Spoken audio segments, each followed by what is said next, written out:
Good morning, student. Welcome you all on the online platform of Ashoka Study Point.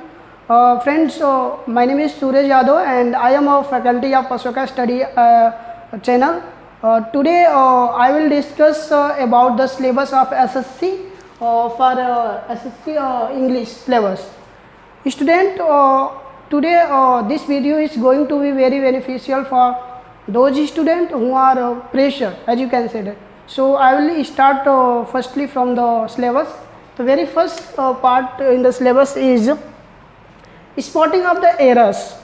Student spotting of the error को मतलब question को tackle करने से पहले हमें ये पता होना चाहिए कि ग्रामर के पूरे क्वेश्चंस में क्या क्या टॉपिक्स आते हैं. तो लेट मी टेल यू, तो ग्रामर के टॉपिक्स में स्पेशली देखा जाए तो पार्ट ऑफ स्पीच जो आएंगे, पार्ट ऑफ स्पीच जो है यह इंग्लिश क्या कह सकते हैं, एक हार्ट माना जाता है और ये मेजर क्वेश्चन इससे पूछे जाते हैं और जो भी स्पॉटिंग ऑफ द एरर का क्वेश्चन होगा वैसे से सिलेक्ट किए जाएंगे. स्पॉटिंग ऑफ द एरर में होते क्या है एग्जैक्टली कि एक सेंटेंस होंगे, उसमें 4 पार्ट्स होते हैं A B C D ऐसे करके, A B C और D. ईच पार्ट में कुछ फ्रेजेज होंगे, कुछ सेंटेंसेस होंगे, कुछ क्लॉजेज होंगे and you have to find, और आप लोगों को पता लगाना है कि उसमें क्या एरर है. अगर सपोज दैट मान लीजिए मैंने एक कोई सेंटेंस लिखा, उस सेंटेंस में आपको लग रहा है कोई ग्रामेटिकल एरर है उसमें, तो आप उसके लिए क्या करेंगे, उसमें एक ऑप्शन को सिलेक्ट करेंगे. सपोज दैट मान लीजिए ग्रामेटिकल एरर आपको लगा ए पार्ट में है, तो आंसर क्या देंगे वहाँ पे ए. सपोज दैट किसी भी सेंटेंस में अगर कोई भी एरर नहीं मिला तो इन दैट सिचुएशन आपको क्या करना है, एक ऑप्शन दिया गया होगा जिसमें होगा नो एरर का, मे भी हो सकता है वो डी पार्ट में हो. तो आपको क्या करना है, अगर मान लीजिए इन केस आपके सेंटेंस में कोई भी एरर नहीं होता है तो उस कंडीशन में ऑप्शन नंबर डी को हम सिलेक्ट करेंगे. तो दीज आर स्पॉटिंग्स ऑफ एरर होता है. ठीक है. सेकेंड जो आता है हमारा आता है फिल इन द ब्लैंक्स आता है. ये स्पेशली वो टॉपिक्स होते हैं एसएससी के लिए कि जो भी इंटायर सिलेबस को कवर करते हैं, स्पेशली वो पार्ट ऑफ स्पीच हो गया या फिर में भी हो सकता है कि कोई इडियम्स हो सकते हैं, कोई फ्रेजेस भी हो सकते हैं, कुछ भी हो सकते हैं. तो फिल इन द ब्लैंक जो होते हैं इससे स्पेशली 2 क्वेश्चंस आते हैं एसएससी में, जिसमें आपको सेंटेंस दिया गया होगा, मिड ऑफ द सेंटेंस में कोई ना कोई चीज़ को आपको क्या करना पड़ेगा, फिलअप करना पड़ेगा. तो these are fill in the blanks. और नेक्स्ट टॉपिक है आपका antonyms. Antonyms, let me tell you antonyms क्या होता है. एंटोनिम्स होता है अपोजिट्स, निम्स का मतलब होता है मीनिंग्स. तो फ्रेंड एंटोनिम्स का मतलब ये होता है कि कोई एक वर्ड आपको दिया गया होगा और उस वर्ड में आपको क्या करना है, लिखे बोलेगा कि find the correct antonyms of the given word. या क्वेश्चन ये भी हो सकता है कि what is the opposite meaning of the given sentence. मतलब एक वर्ड दिया गया होगा, ठीक है, और उसका पूछा जाएगा कि अपोजिट मीनिंग्स क्या है. ठीक है. तो दीज आर एंटोनिम्स. अगला जो आता है सिनोनिम्स आता है. सिनोनिम्स का मतलब होता है कि सिमिलरिटीज होती है. तो इसमें क्या होता है, एक वर्ड दिए गए होंगे जिसमें पूछा जाएगा what is the similar meaning of the given words. Okay. तो similar, if there is similar meaning of the given word दिया गया होगा तो आपको समझने की बात यह है कि वहाँ पे सिनोनिम्स पूछा जा रहा है. ओके. तो दीज आर सिनोनिम्स हो गए. और next one is your narration. Okay. तो नरेशन की अगर हम बात करें तो नरेशन में क्या होता है कि आप लोग 12th में पढ़े भी होंगे कि किसी भी स्पीच को 2 पार्ट में बोला जा सकता है, या तो डायरेक्ट बोला जा सकता है या इनडायरेक्ट वे से. ओके.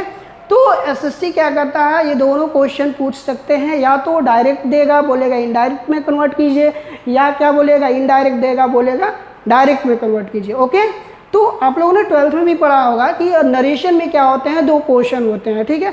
एक होता है डायरेक्ट नरेशन, एक होता है इनडायरेक्ट नरेशन. ओके. तो नाउ क्वेश्चन ये है कि डायरेक्ट नरेशन को कैसे हम आइडेंटिफाई करेंगे. ओके. तो डायरेक्ट नरेशन को आइडेंटिफाई करने का तरीका ये है कि प्रत्येक सेंटेंस में 2 पार्ट्स होते हैं. पहला जो होता है इन्वर्टेड कामा के बाहर होता है, दूसरा जो होता है इन्वर्टेड कामा के अंदर होता है. ओके. तो जो पार्ट नरेशन में इन्वर्टेड कामा के बाहर होता है उसको हम बोलते हैं रिपोर्टिंग वर्ब. ओके. और जो इन्वर्टेड कामा के अंदर होता है उसको बोलते हैं रिपोर्टेड स्पीच. तो आपको क्या करना है कि जब भी हम नरेशन के क्वेश्चन को करते हैं तो we need to find what type of sentence is there in the reported speech. मतलब कि जब भी आप डायरेक्ट को इनडायरेक्ट में कन्वर्ट करते हैं तो आपको ये ध्यान देना ये है कि हमारा जो रिपोर्टेड स्पीच का जो सेंटेंस है वो किस तरह का है। क्या वो असर्टिव सेंटेंस है, क्या वो इंट्रोगेटिव सेंटेंस है, क्या वो इंपरेटिव सेंटेंस है, या क्या वो ऑप्टेटिव सेंटेंस है, या फिर मे भी हो सकता है वो एक्सक्लेमेटरी हो। तो according to type of sentence आपको क्या करना है, इन्वर्टेड कामा को रिप्लेस करना है, या फिर वहाँ पे रिपोर्टेड वर्ब में, रिपोर्टिव वर्ब में से हो या सेड हो तो इसको भी कन्वर्ट किया जाता है। तो you have already study in the 12th class, और मैं इसमें भी इस सिलेबस में भी क्या करूँगा, पूरा जब पढ़ाऊँगा तो इंटायर ब्रीफ डिस्क्रिप्शन दूंगा। Okay, now your next topic is voice. Voice क्या होता है? वॉइस का मतलब ये होता है कि यू कैन से दैट किसी भी वर्ड को किस तरीके से बोला जा सकता है। दो फॉर्म होता है, एक होता है एक्टिवली, एक होता है पैसिवली। ओके, तो एक्टिव क्या होता है? एक्टिव मीन्स वे सेंटेंस जिसमें जो सब्जेक्ट होता है उस काम को स्वयं करता है, that is your active voice. Okay, second क्या होता है? पैसिव वॉइस क्या होता है? पैसिव वॉइस का मतलब वे वाक्य जिसमें ये दिखाया जाए कि सब्जेक्ट जो है वहाँ पे काम ना करके कोई थर्ड पर्सन काम करता है उसके ऊपर। ओके, तो these are your active and passive voice होते हैं, और इसको कन्वर्ट करने का बहुत ईजी तरीका होता है। क्या है? अगर सपोज डेट मान लीजिए कोई भी एक्टिव वॉइस दिया गया है, अगर बोला जा रहा है कि उसका पैसिव वॉइस क्या होगा। Suppose I take example, he teach me English, he teaches me English. Okay, तो what you have to do, first you have to identify your tense. Okay, तो अगर देखिए ही टीचेज मी इंग्लिश, तो here the sentence is in the present and definite. Okay, तो अगर आपको इसे voice passive voice में कन्वर्ट करना है तो आपको ध्यान देना है कि अगर ये प्रेजेंट इंडेफिनिट टेंस में है तो पैसिव वॉइस इससे किस में जाएगा, प्रेजेंट कंटिन्यूअस का हेल्पिंग वर्ब लेगा प्लस मेन वर्ब का थर्ड फॉर्म लेता। ओके, और ठीक जो एक्टिव वॉइस में जो सब्जेक्ट होता है जब पैसिव वॉइस में जाता है तो उस सब्जेक्ट के ठीक पहले एक प्रीपोजिशन का प्रयोग किया जाता है जिसका नाम है by. You have to remember, तो अगर कहीं भी बाई दिया गया हो तो समझ लीजिएगा कि वो पैसिव वॉइस है। अगर अदरवाइज अगर नहीं दिया गया है तो मीनिंग को सेंस कीजिएगा। अगर आपको ऐसा लगे कि उसमें सब्जेक्ट काम कर रहा है तो समझिएगा कि वो एक्टिव वॉइस होगा। अगर आपको ये पता चले कि उसमें सब्जेक्ट काम नहीं कर रहा तो समझिएगा कि पैसिव वॉइस है। तो इस तरह से आप पता लगा सकते हैं कि आपके पेपर में एक्टिव वॉइस पूछा गया या पैसिव वॉइस पूछा गया। Okay, now your next topic is rearrangement of the sentence. Okay, इसको स्टूडेंट और नाम से जाना जाता है जिसको बोलते हैं पैरा जम्बल्ड वर्ड। ओके, इसमें क्या होता है, दो तरह के स्पेशली क्वेश्चंस बनते हैं। पहला क्वेश्चन क्या बनता है, ए बी सी और डी करके बनता है, और इसमें प्रत्येक में एक एक क्लॉज होंगे, फ्रेजेज होंगे या सेंटेंसेस हो सकते हैं। तो आपको क्या करना है, इन चारों को इस वे में अरेंज करना है कि उस सेंटेंस का कुछ मीनिंग निकले। ओके, इसको बोलते हैं रीअरेंजमेंट ऑफ द सेंटेंस। दूसरा रीअरेंजमेंट ऑफ द सेंटेंस में क्या बनता है, ध्यान से सुनिएगा। इसमें एक पोर्शन स्टार्टिंग सेंटेंस का दिया रहता है, लास्ट का एक पोर्शन दिया रहता है, लाइक दैट 1 नंबर और 6 नंबर। मतलब ये कहना चाहता है कि 1 नंबर है इसमें सेंटेंस की स्टार्टिंग 1 से होगी, और जो 6 नंबर है इसमें ये सेंटेंस सबसे लास्ट में जाएगा। अभी आपको क्या करेगा, इसमें इसके बीच में 4 ऑप्शन देगा, ए बी सी और डी, और इसी ए बी सी डी को आपको क्या करना है, रीअरेंज करना है, और आपके पास 4 ऑप्शंस भी होंगे वहाँ पे, और आपको आइडेंटिफाई करना पड़ेगा कि हमारा दिया गया ऑप्शन कौन सा सही होगा according two meanings. Okay, now your next topic is improvement of the sentence. Student, आप लोगों को पता भी होगा कि मेजर में देखा जाए तो बहुत ऐसे स्टूडेंट हैं जो कि इंग्लिश को गलत वे से लिखते हैं।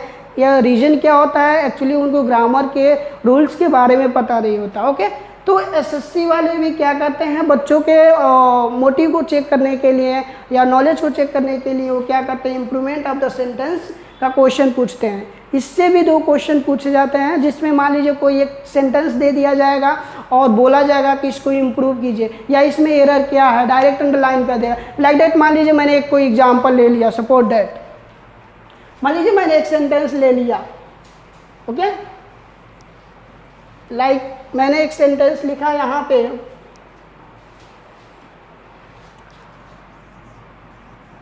I am believing you. Okay, तो आई एम बिलीविंग यू और यहाँ पे अंडरलाइन आपको कर दिया। तो स्टूडेंट आपको ध्यान ये देना है कि यहाँ पे जब अंडरलाइन किया गया है, इट मीन्स दैट कि इस सेंटेंस में आपको इम्प्रूव करने की ज़रूरत है। तो वहाँ ज़रूरत क्या है, ऑलरेडी दिया गया है। और देख सकते हैं आप यहाँ पे कि ये जो सेंटेंस है टोटल प्रेजेंट कंटिन्यूअस टेंस में है।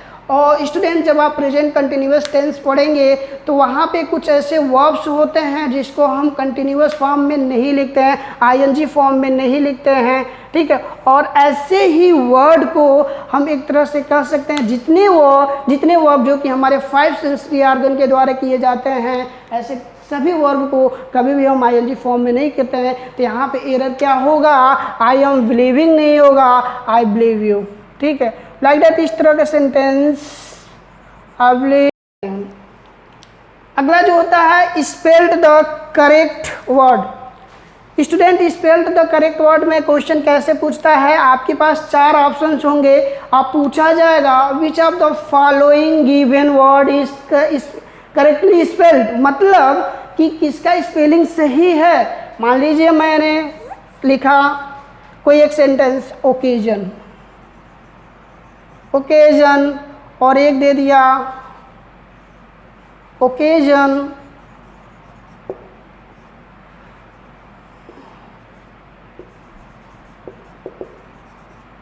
और एक दे दिया लाइक दैट, ऐसे सेंटेंस दे दिया।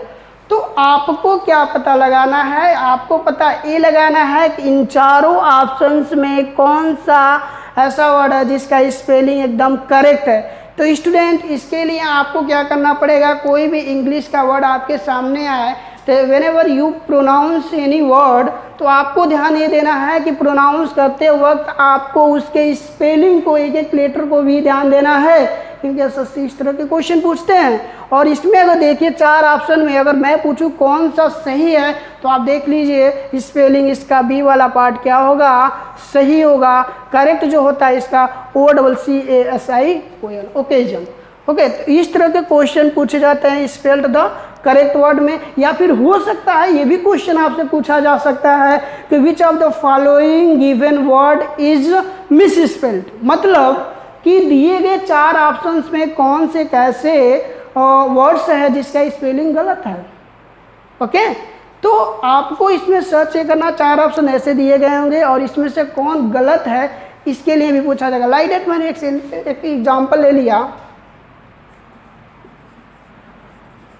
परसीव और एक मैंने लिखा परसीव, एक सेंटेंस और मैं लिखा और एक सेंटेंस में लिख रहा हूं परसीव।